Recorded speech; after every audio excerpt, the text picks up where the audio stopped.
Olá, enraizado, seja bem-vindo ao seu canal de crescimento diário através da Palavra de Deus. Eu sou o pastor Wellington e é bom ter você aqui no canal. Esse vídeo hoje ele é patrocinado pelos Valores Afins. É uma ideia entre quatro amigos que sentaram e conversaram e resolveram falar sobre política, filosofia e teologia, visando resgatar os valores antigos. Eu vou deixar a página deles aqui embaixo e você dá uma passada lá e dá uma conferida. Hoje nós estamos iniciando um quadro, Enraizados e Convidados. Estamos aqui com o pastor Alain. Prazer. E nós vamos para a vinheta e depois nós vamos falar sobre legado caído pós-reforma protestante. Vamos para a vinheta?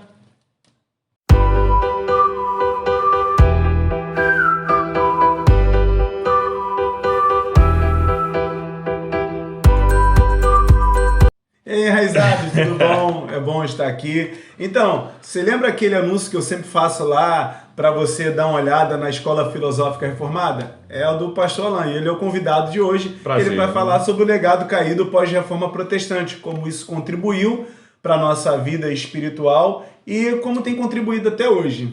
Prazer, eu sou Alain.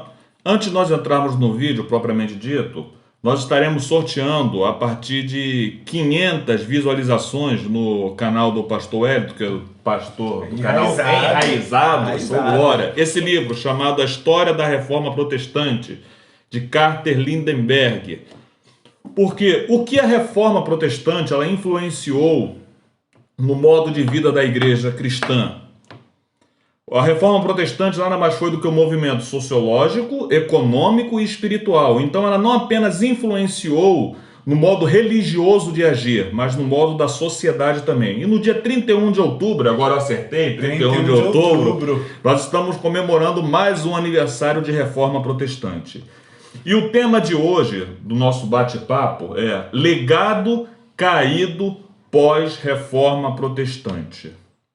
A Reforma Protestante ela deixou um legado muito importante para a igreja.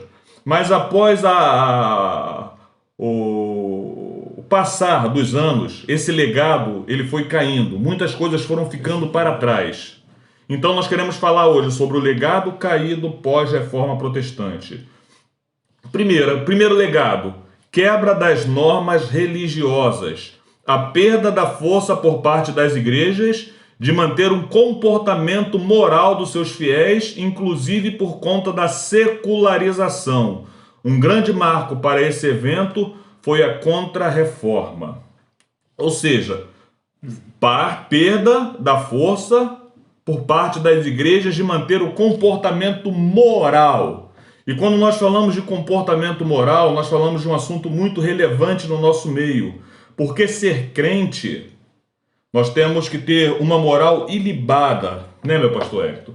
Nós vemos tantas pessoas hoje que se dizem crentes, que se dizem cristãs, e que quando nós olhamos o seu viver diário, as suas decisões, as suas atitudes, nós vemos que não condiz com aquilo que eles prestam e que eles dizem ter.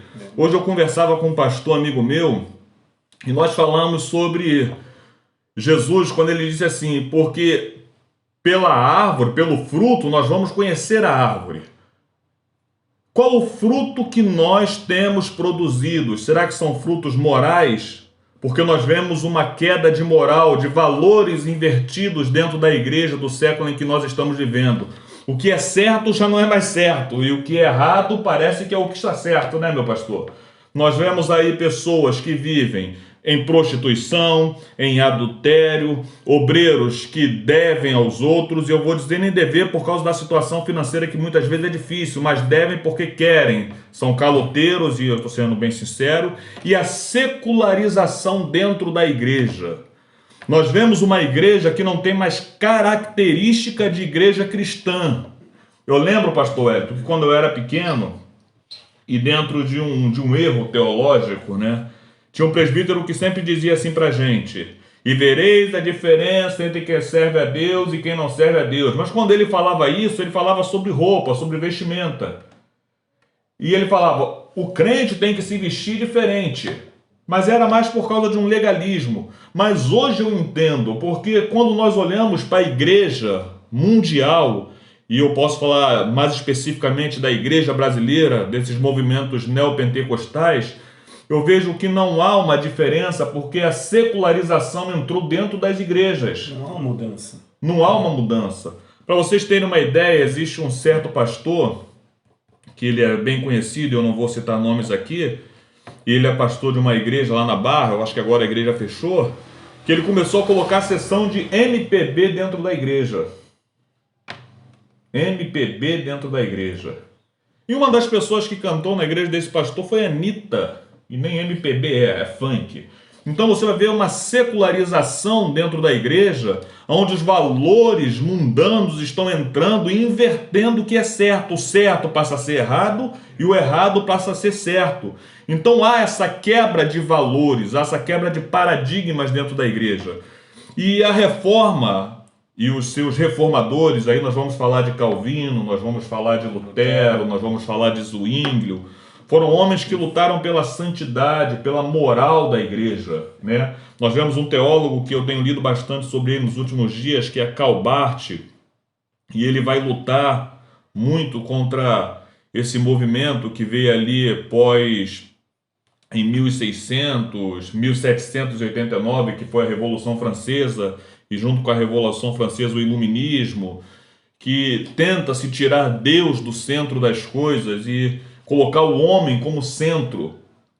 E hoje nós temos visto igrejas onde as pessoas vão para dentro do templo, vão para dentro das congregações, dentro das comunidades, e você não vê uma diferença, você não vê aquilo que você possa caracterizar como sendo crente e não sendo crente.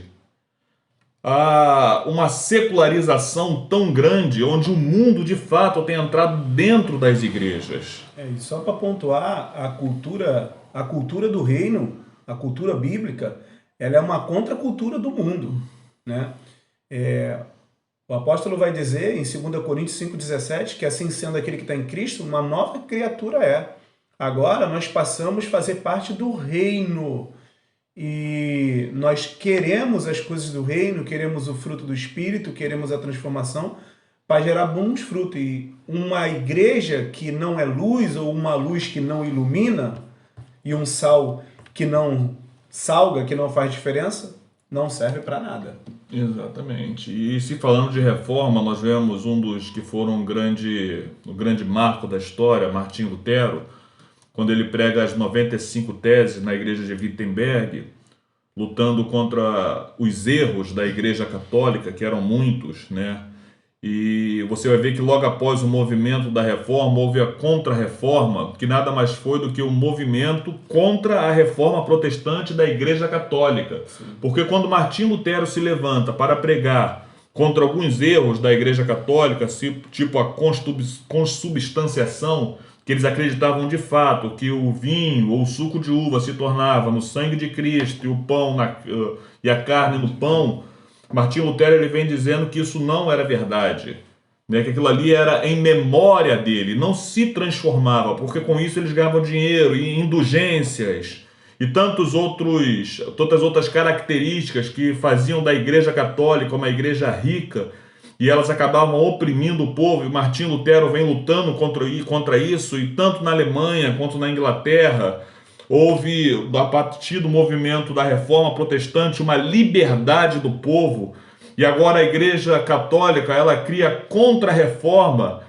onde homens se levantaram da Igreja Católica para pregar contra os ensinamentos de Martinho Lutero, e houve o Concílio de Trento, e você vai ver que esses homens lutaram, pastor Hélio, para que a igreja tivesse uma característica de uma igreja santa.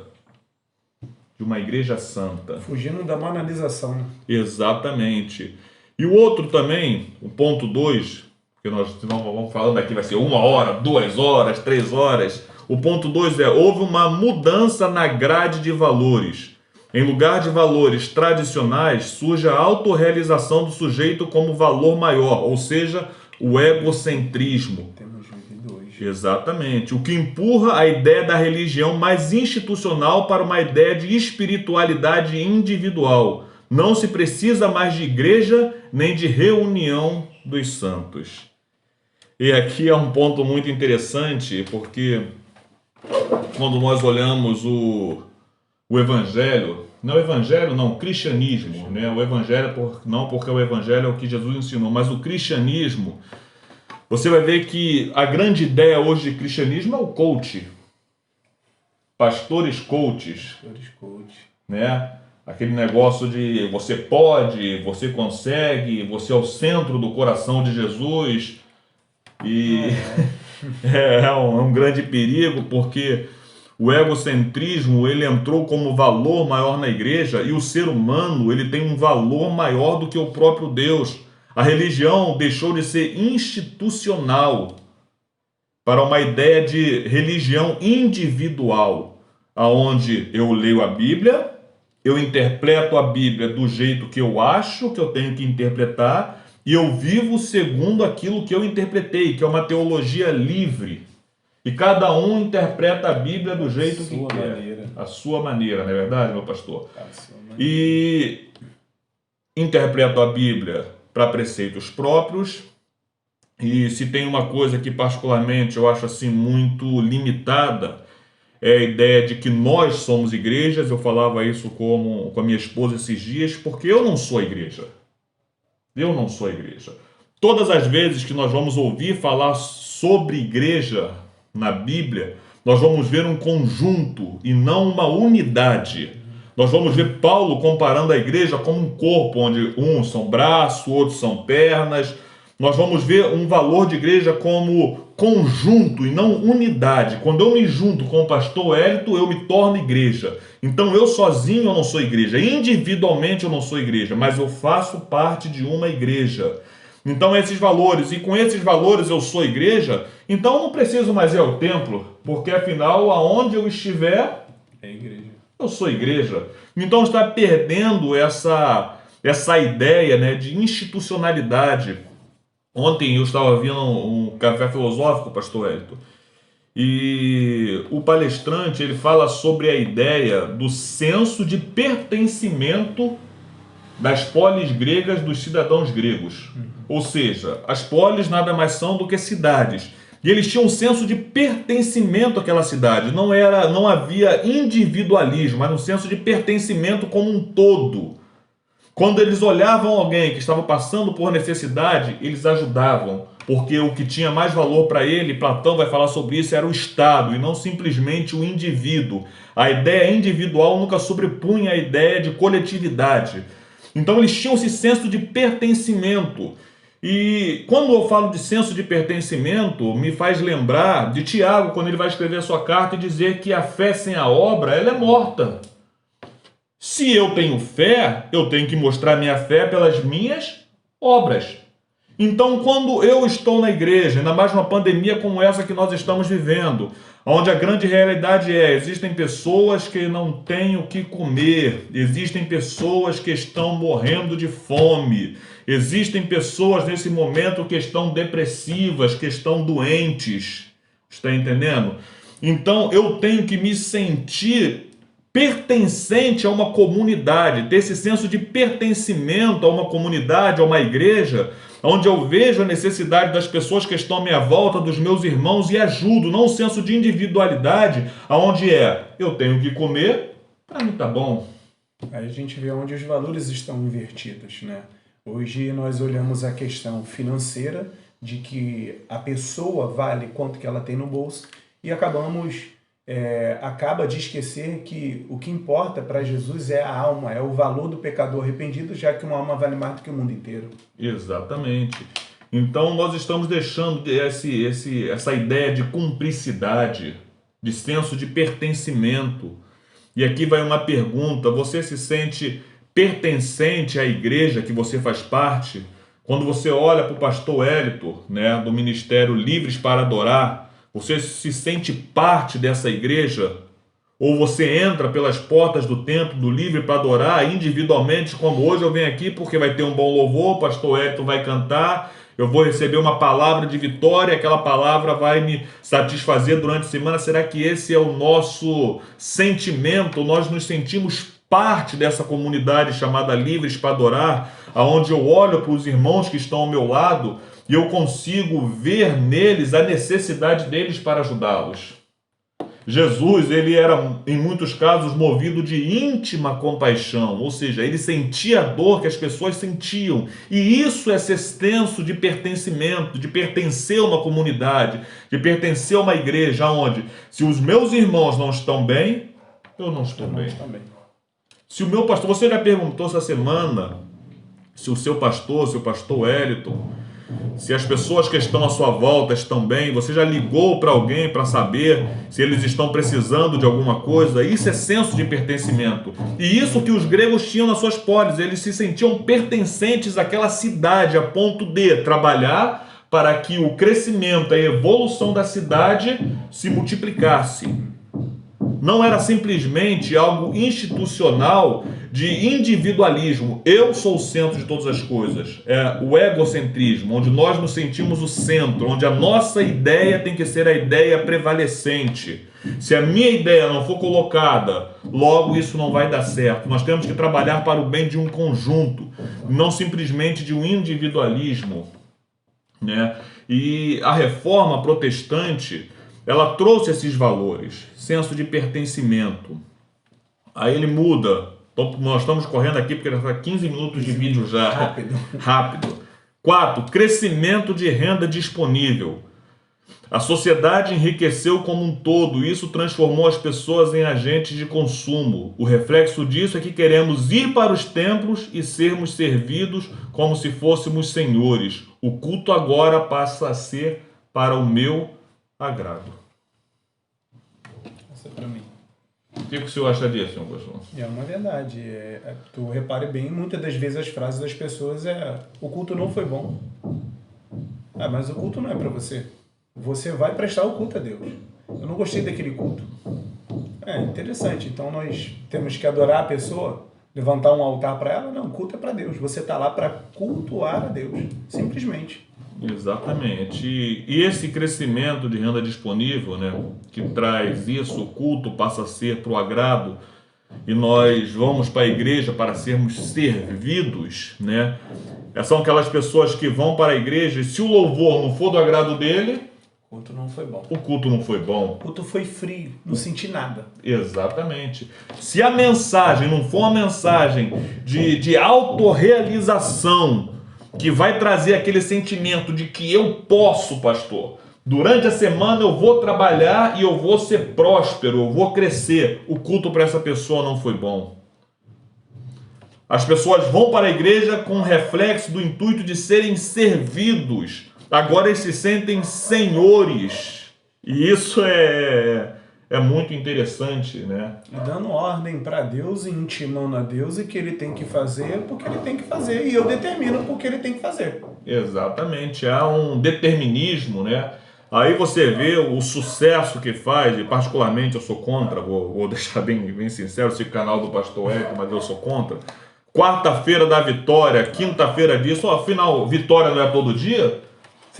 Vitória tem um dia marcado? Não, nós já agendamos e Deus tem que fazer, ponto. Exatamente. Então nós agendamos um dia e Deus tem que agir em cima daquele dia ali. Porque se não for na quarta-feira da vitória, meu irmão... Eu não quero outro dia. Não quer outro dia e você não vai receber outro dia. Então você vai ver que são cultos. O culto da prosperidade, o culto disso, o culto daquilo. E acaba tornando as pessoas escravas de dias, escravas de instituições, perdão, por quê? Porque ele sabe que se ele for lá naquele dia, aquele determinado pastor vai fazer aquela oração e ele vai ser abençoado. Então, nós determinamos a forma como Deus tem que agir. Nós determinamos a forma como Deus tem que agir. Porque se eu quero um bom casamento, eu vou a uma determinada oração numa determinada igreja. Se eu quero ser próspero, eu vou na quarta-feira da vitória de uma determinada igreja. Sem falar que tem que receber uma unção específica para aquilo dali. Receber uma unção específica. Esses dias eu cheguei até a ver uma, que ela sentava em cima de uma tribuna, né? E as pessoas passavam e tinham que encostar no pé dela para ser abençoada. Mas não era só encostar, tinha que deixar uma oferta. Porque se você não deixasse a oferta, você não podia nem encostar. Não era abençoado, né? Então essa pessoa não era abençoada. Essa pessoa era a pessoa toda poderosa. E quando nós olhamos hoje nos nossos cultos, nós vemos a mesma coisa. Esses dias mesmo eu Eu conversei com uma pessoa e eu fui cantar um louvor, e particularmente eu gosto daqueles louvores antigos, Grupo Logos, né? Louvores que de fato tem letra, né? Esses Bíblica. worship, é worship que dá agora o nome? Workshop. Eu acho que é worship, que faz uma palavra só e que repete aquela palavra 500 mil vezes e 3 acordes e vai embora tocando 3 acordes, é com aquela coisa repetitiva, onde não tem um conteúdo de edificação. E eu fui cantar uma música antiga e a pessoa, poxa, pastor, tem que cantar essa música nova, né? Afinal, todo mundo vai estar ouvindo. E eu falei, não, a música tem que ser para agradar quem? A mim ou a Deus? Então esse é o senso de entrar na igreja para ser servido. Eu vou para a igreja onde tem um bom ar-condicionado. Eu vou para a igreja onde tem um bom ambiente, porque afinal de contas eu quero ser servido. E eu coloco padrões para eu ser servido ainda. Tô pagando, né? Tô pagando, então tem que ter padrões para ser servido. E como é muito longo, nós vamos pular. E tem o quinto, crescimento da sensação de segurança. As pessoas se sentem seguras por serem dizimistas, ofertantes ou fazerem parte de uma liderança. Ou ainda mais, por viver uma vida de leitura das Escrituras e oração. Se esquecem que a Bíblia diz que a verdadeira religião se encontra em um coração puro e imaculado. Forte. Puro e imaculado. Sensação de segurança. As pessoas se sentem seguras porque são dizimistas. E Jesus ele vai dizer algo. A Bíblia vai dizer, né? Jesus não. Eu vou colocar a palavra na boca de Jesus, já que Jesus me falou. Samuel, quando vai tratar com Saul, ele vai dizer o quê? Deus não quer sacrifício, mas um coração obediente. A nossa segurança não está em ser dizimista. Nós somos dizimistas porque nós somos obedientes. E quem é dizimista? Quem é dizimista? É por obediência. Com Deus não há esse relacionamento de troca. Eu dou para receber. Não. Eu não posso me sentir seguro em cima do meu dízimo, porque o dízimo não pode faltar. Agora eu me pergunto de forma racional, com essa crise aí. Milhares de pessoas foram mandadas embora.